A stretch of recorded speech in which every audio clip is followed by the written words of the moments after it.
हरे कृष्ण। तो आज के सेशन में हम कवर कर रहे हैं Bhagavad Gita as it is, chapter 11, text number 5। जैसे हम लगातार पिछले श्लोकों में देखते आ रहे हैं, इस अध्याय के प्रारंभ के 4 श्लोक में अर्जुन भगवान से विनती करते हैं कि भगवान की यूनिवर्सल फॉर्म या विराट रूप उसे देखने की इच्छा अर्जुन प्रकट करते हैं।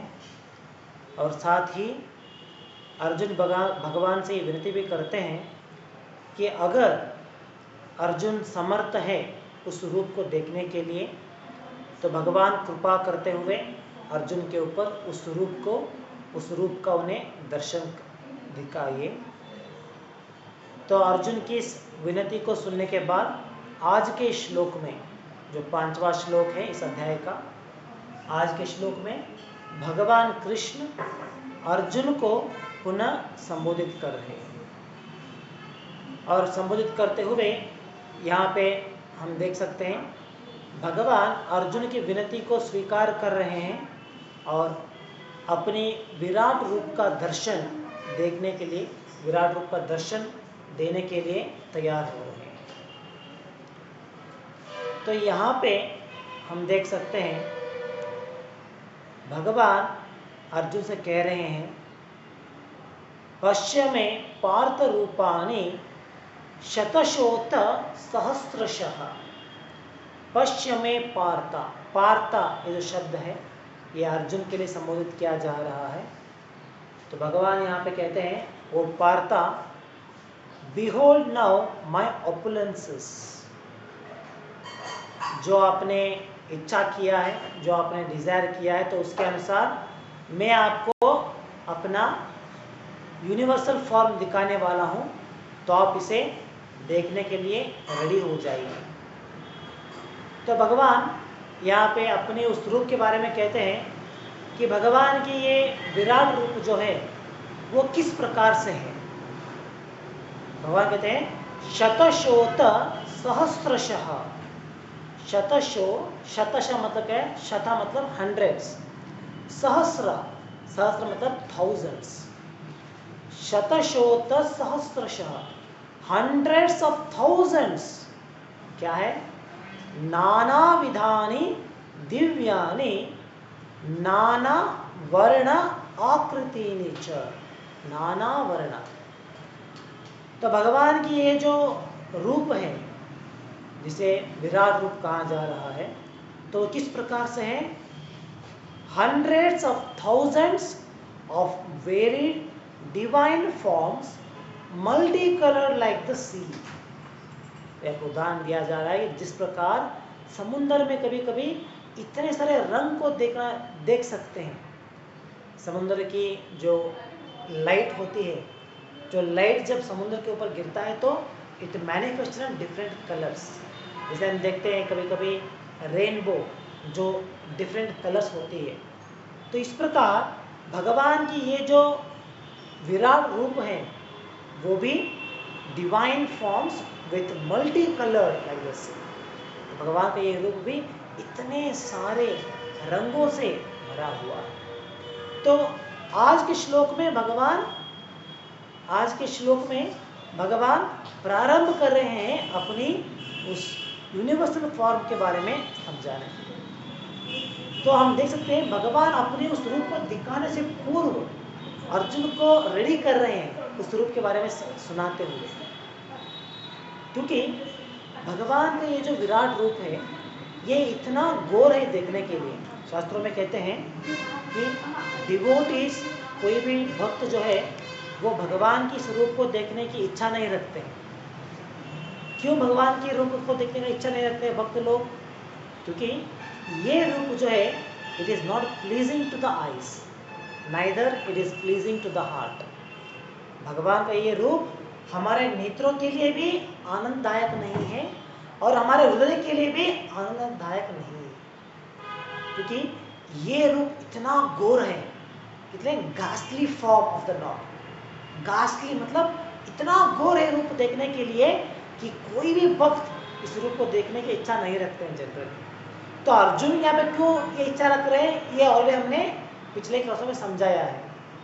3 कारण हमने दिया है क्यों अर्जुन इस रूप को देखने का इच्छा रख रहे हैं।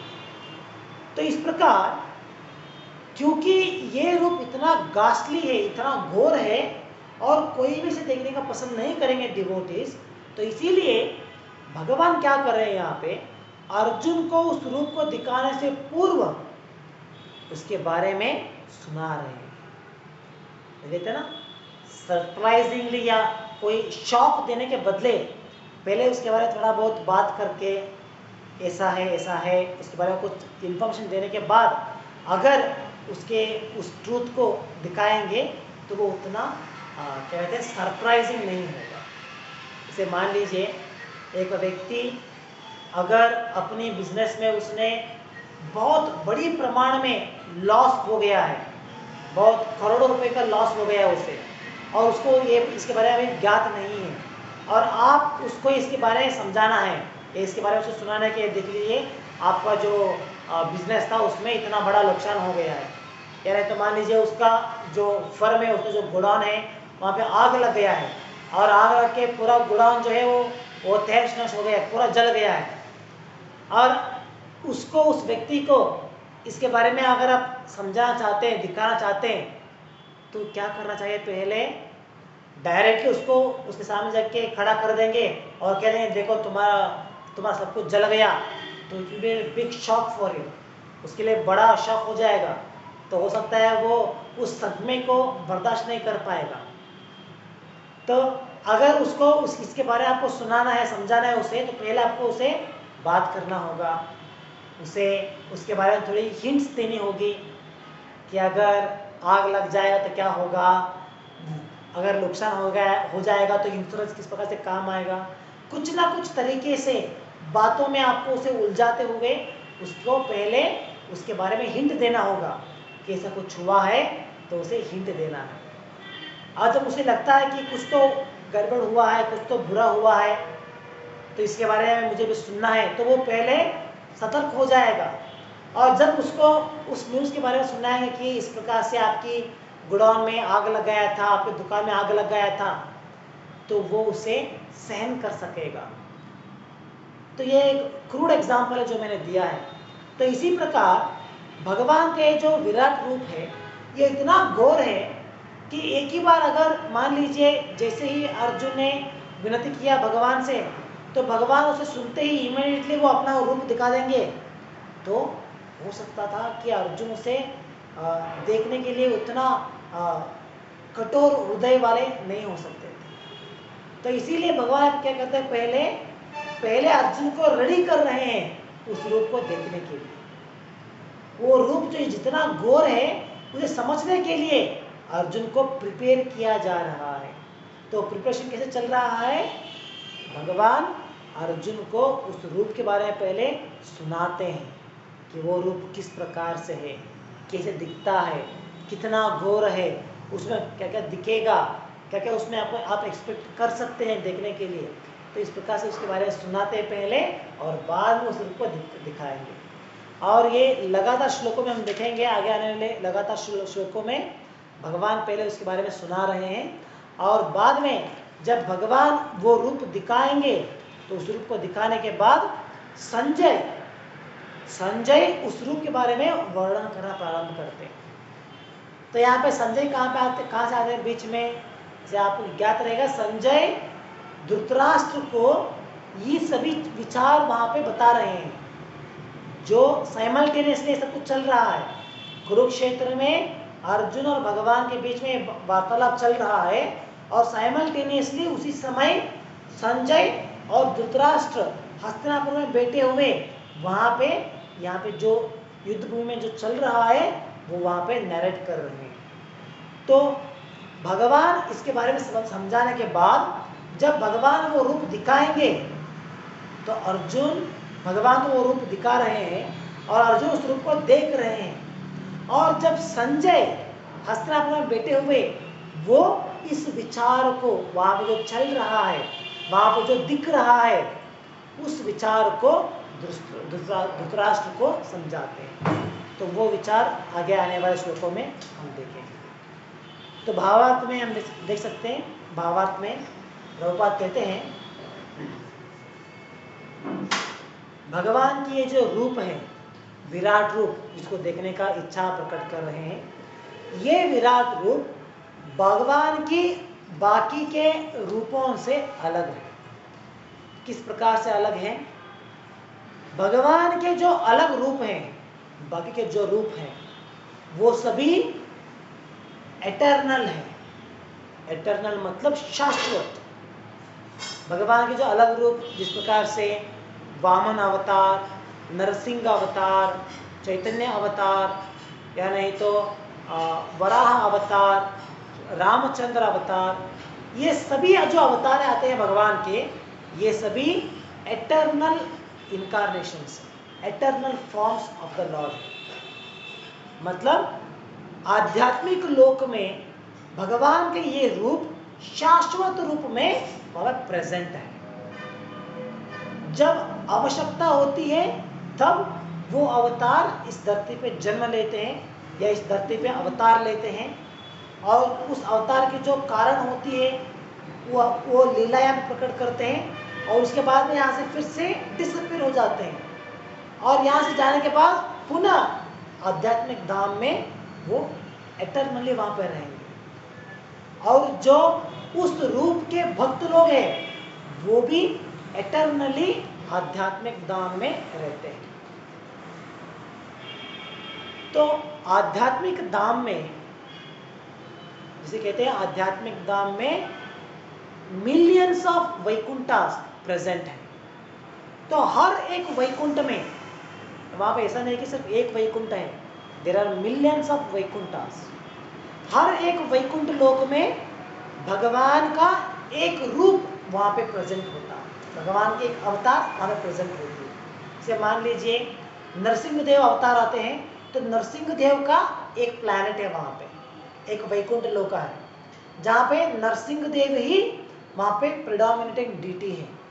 और जो उनके फॉलोअर्स होते हैं, जो भक्त लोग नरसिंह अवतार के ऊपर ज़्यादा इच्छा रखते हैं या ज़्यादा आकर्षित होते हैं, उनकी प्रति ज़्यादा भक्ति दिखाते हैं, तो वो लोग उस प्लैनेट में होते हैं और वहाँ पे भगवान की भक्ति करते रहते हैं, भगवान की सेवा करते रहते हैं। तो एटर्नली वहाँ पे उनका लीला चलता रहेगा। इसी प्रकार दूसरा और एक प्लैनेट होती है, और एक वैकुंठ लोक होगा, जहाँ पे भगवान का और एक अवतार, जैसे वराह अवतार है, तो वो वहाँ पे प्रिडोमिनेटिंग डीटी होते हैं, और उनके फॉलोअर्स या उनके भक्त लोग उनके साथ वहाँ पे उनकी सेवा में लगे रहते हैं। तो इस प्रकार भगवान की कितने सारे अवतार हैं, इतने सारे अनगिनत अवतार हैं, तो सभी अवतारों के लिए अलग अलग वैकुंठ लोका वहाँ पे प्रेजेंट है आध्यात्मिक धाम में, और उनके फॉलोअर्स उनके धाम में भगवान के साथ सेवा में लगे हुए हैं।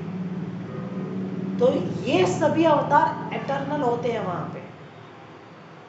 हम लोगों को लगता है, जैसे जब प्रहलाद महाराज की लीला में हम देखते हैं, जब प्रहलाद महाराज कहते हैं कि भगवान इस पत्थर में भी, इस खम्भ में भी है, तो जब भगवान वहाँ से अवतार होते हैं, उस खम्भ में प्रत्यक्ष होते हैं नरसिंह रूप में, तो हम लोगों के लिए ये पूरी तरीके से नया रूप है।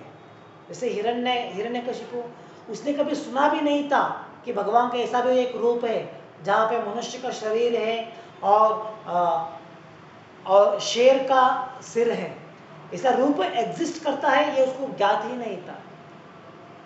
तो यहाँ पे जो राक्षस होते हैं, जो जैसे हिरण्यकशिपु था, उसको लगा ये तो नया रूप है, ऐसा रूप तो कभी हमने देखा ही नहीं है। लेकिन एक्चुअल रियलिटी क्या है? नरसिंह रूप जो है वो एटर्नली आध्यात्मिक धाम में प्रेजेंट है। यहाँ पे अवतार लेने से पूर्व भी उनका वो रूप वहाँ पे था आध्यात्मिक धाम में, तो उसकी आवश्यकता नहीं था, तो इसीलिए यहाँ पे उन्होंने अवतार नहीं लिए थे। अब जब प्रहलाद महाराज ने पुकारा और ब्रह्मा जी का जो वरदान दिए गए थे उसके अनुसार उस सभी वरदान का मान रखते हुए भगवान ने उस अवतार में यहाँ पे प्रत्यक्ष हो गए। तो हमें ये नहीं समझना है कि उससे उस प्रसंग से पूर्व नरसिंहदेव का एग्जिस्टेंस ही नहीं था। नहीं, नरसिंहदेव का एग्जिस्टेंस एटर्नली है। नरसिंहदेव का जो वो रूप है वो उस अवतार लेने से पूर्व भी आध्यात्मिक धाम में प्रेजेंट था। तो जब आवश्यकता आती है तब वो यहाँ पे अवतार ले लेते हैं। तो इस प्रकार भगवान के सभी रूप एटर्नली भगवान के धाम में वैकुंठ लोक में एग्जिस्ट करते हैं।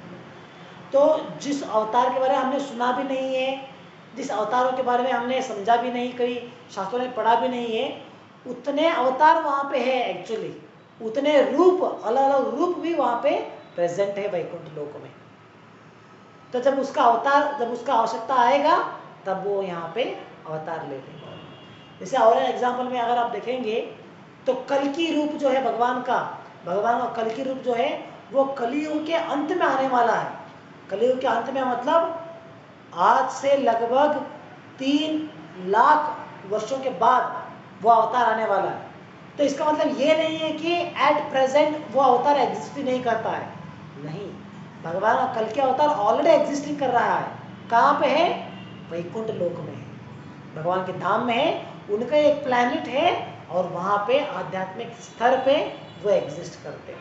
यहाँ पे उन्होंने अवतार नहीं लिया है क्योंकि अभी आवश्यकता नहीं है, और जब वो समय आएगा तब वो अपना उस धाम से यहाँ पे अवतार लेंगे कल के रूप में, और उनका जो कार्य है, जो लीला उनको करना है वो करेंगे और पुनः वापस अपने धाम को निकल जाएंगे।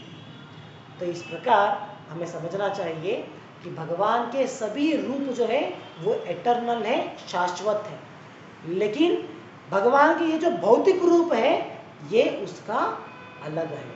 भगवान का जो भौतिक रूप है ये एटर्नल नहीं है, ये शाश्वत नहीं है, ये भौतिक रूप है। और भगवान की इस जो विराट रूप है इसका प्रेजेंस सिर्फ और सिर्फ इस भौतिक संसार में है। आध्यात्मिक संसार में भगवान का विराट रूप नहीं है, भगवान का विराट रूप वहां पे एग्जिस्ट ही नहीं करता है। तो सिर्फ और सिर्फ इस भौतिक संसार में भगवान का ये यूनिवर्सल रूप या विराट रूप यहाँ पे एग्जिस्ट करता है। और साथ ही जिस प्रकार से ये भौतिक सृष्टि की रचना होती है, ये कुछ समय के लिए ये रहेगा और कुछ समय के बाद में ये भौतिक सृष्टि नाश हो जाएगा, और नाश होने के बाद पुनः इस सृष्टि की रचना होती है। तो ये भौतिक संसार का नियम है, nothing is eternal here, everything is temporary. तो इसी प्रकार भगवान का ये जो विराट रूप है ये भी सृष्टि की रचना के साथ साथ इसका निर्माण होता है, और जैसे ही सृष्टि विनाश हो जाएगा, सृष्टि का विनाश हो जाएगा तो भगवान का ये जो विराट रूप है इसका भी नाश हो जाएगा। और जैसे ही पुनः सृष्टि की रचना होती है तो भगवान की विराट रूप फिर से वो उसका रचना हो जाएगा। तो इस प्रकार सृष्टि के साथ साथ ही इस विराट रूप की रचना और विनाश दोनों भी जुड़ा हुआ है, क्योंकि ये जो पूरी सृष्टि है ये पूरी सृष्टि ही इस विराट रूप का शरीर है। एक्चुअली विराट रूप मतलब कुछ अलग सा नहीं है, ये पूरी जो सृष्टि है ये सृष्टि ही विराट रूप का एक शरीर है। जैसे आगे हम देखेंगे सूर्य चंद्र जो है वो दोनों इस विराट रूप के 2 आंख हैं, जो अलग अलग प्लैनेट्स हैं वो इस विराट रूप के अलग अलग बॉडी पार्ट्स हैं, जो इस सृष्टि में जो हम जंगल देखते हैं, घने जंगल, वो सभी इस विराट रूप के शरीर के ऊपर आने वाले बाल हैं, जो हमारे ऊपर शरीर के ऊपर आप देख सकते हैं ना, इस तरह बाल होते हैं हर जगह पे, पूरा शरीर में बालों से भरा हुआ है। तो इसी प्रकार ये सभी जो पेड़ पौधे हैं इसमें एक्चुअली क्या है, ये सभी भगवान के इस विराट रूप के शरीर के ऊपर रहने वाले रोम हैं, बाल हैं। तो इस प्रकार भगवान के जो विराट रूप जो है ये पूरी भौतिक संसार ही वो विराट रूप है। तो इसीलिए जैसे भौतिक संसार का निर्माण होगा और जैसे उसकी विनाश होगा, इसी प्रकार भगवान के इस विराट रूप का भी निर्माण होता है और समय समय के अनुसार उसका विनाश भी होता है। तो ये अंतर है भगवान के इस विराट रूप में और साथ ही भगवान के अलग रूपों में। तो बाकी के रूप जो है वो एटर्नल है, शाश्वत है, और भगवान का विराट रूप जो है वो एटर्नल नहीं है, वो शाश्वत नहीं है। और भगवान के अलग रूप वो आध्यात्मिक संसार में एटर्नली उनका एक अलग धाम होता है, उनका वहाँ पे प्रेजेंस होता है। और भगवान का विराट रूप जो है वो सिर्फ और सिर्फ भौतिक संसार में हम देख सकते हैं, और आध्यात्मिक संसार में उसका एग्जिस्टेंस नहीं होता। तो ये विचार हम यहाँ पे इस भावार्थ में समझ सकते हैं। और आखिरी में प्रभुपाद कहते हैं यहाँ पे, it is not eternally situated in the spiritual sky like Krishna's other forms. तो ये ऑलरेडी मैंने एक्सप्लेन कर दिया। As far as the devotee is concerned, he is not eager to see the universal form, but because Arjuna wanted to see Krishna in this way, Krishna reveals this form. तो ये भी हमने already समझाया है, किस प्रकार भक्त अर्जुन, एक भक्त होने के कारण कि अर्जुन के मन में कुछ इच्छा नहीं था कि भगवान को ये विराट रूप देखना है, तो फिर भी उन्होंने इच्छा प्रकट किया 3 कारण की वजह से, जो हमने ऑलरेडी टेक्स्ट नंबर 3 के सेशन में हमने कवर किया है। तो क्योंकि अर्जुन में इच्छा था, तो इसीलिए भगवान ने अर्जुन की इच्छा को पूर्ण करते हुए, उस डिजायर को पूर्ण करते हुए, भगवान अपने उस विराट रूप को अर्जुन के सामने रिवील कर रहे हैं, प्रदर्शित कर रहे हैं। So this universal form is not possible to be seen by any ordinary man. Krishna must give one the power to see it. तो कोई भी आम व्यक्ति भगवान इस विराट रूप को देखने में समर्थ नहीं है, कोई भी व्यक्ति देखने में समर्थ नहीं है। अगर किसी को भी इस विराट रूप को देखना है तो उसके लिए पहले भगवान अपनी कृपा के द्वारा भगवान उसे अलाउ करना है, भगवान उसकी परमिशन को ग्रांट करना है।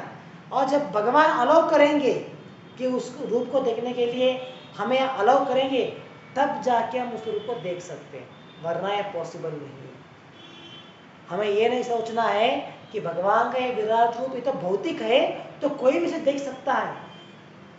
चलो कोई बड़ा प्लेन लेके हम लोग यूनिवर्स में निकल जाएंगे, स्पेसशिप में निकल जाएंगे, ढूंढ जाएंगे, और अगर ढूंढेंगे तो ये रूप दिख जाएगा हमें, नहीं, पॉसिबल नहीं है। ये भौतिक रूप है, लेकिन फिर भी उसे देखने के लिए भगवान की परमिशन चाहिए। जब भगवान परमिट करेंगे तब जाके हम उस रूप को देख सकेंगे, वरना ये पॉसिबल नहीं है। तो इस प्रकार अर्जुन को यहाँ पे भगवान ने परमिशन दिया है, परमिशन देंगे तो तब जाके अर्जुन उस रूप को देख सकेंगे। आगे आने वाले श्लोकों में हम देखेंगे, भगवान कहते हैं कि इस रूप को देखने के लिए तुम्हारे जो नेत्र है इस नेत्र से पॉसिबल नहीं है, तो इसलिए मैं तुम्हें स्पेशल नेत्र दूंगा देखने के लिए। तो ये अर्जुन का भगवान अर्जुन को परमिशन देने का तरीका है। तो उनको स्पेशल नेत्र देते हैं, तब जाके वो देख सकते हैं। जैसे हमने कहा था, हमारे नेत्र के द्वारा हम तो सिर्फ 180 डिग्री में उतना ही देख सकते हैं, बिना सर हिलाए सिर्फ 180 डिग्री में उतना ही देख सकते हैं, और सिर्फ कुछ ही दूर तक उतना ही देख सकते हैं, कुछ मीटर दूर उतना ही। तो इतना हमारे नेत्र का लिमिटेशन है। तो इस नेत्र के द्वारा भगवान के विराट रूप को देखना पॉसिबल नहीं है। मान लीजिए, इमेजिन करिए, पूरा सूर्य चंद्र एक बार आप देख सकते हैं वहाँ पे भगवान के 2 आंखों के रूप में, तो क्या पॉसिबल है हमारे नेत्र के द्वारा? नहीं। तो इसीलिए भगवान के रूप को देखना है तो उसे भगवान की परमिशन की आवश्यकता होती है, और जब भगवान परमिट करेंगे तब जाके हर एक व्यक्ति से देख सकता है, वरना ये पॉसिबल नहीं है। तो इस प्रकार अगले 3 श्लोकों में भगवान अर्जुन को उस रूप के बारे में थोड़ा हिंट देंगे, और उसके बाद में अर्जुन अपना उस रूप को दिखाएंगे। तो यहाँ पे हम समाप्त करेंगे आज के लिए।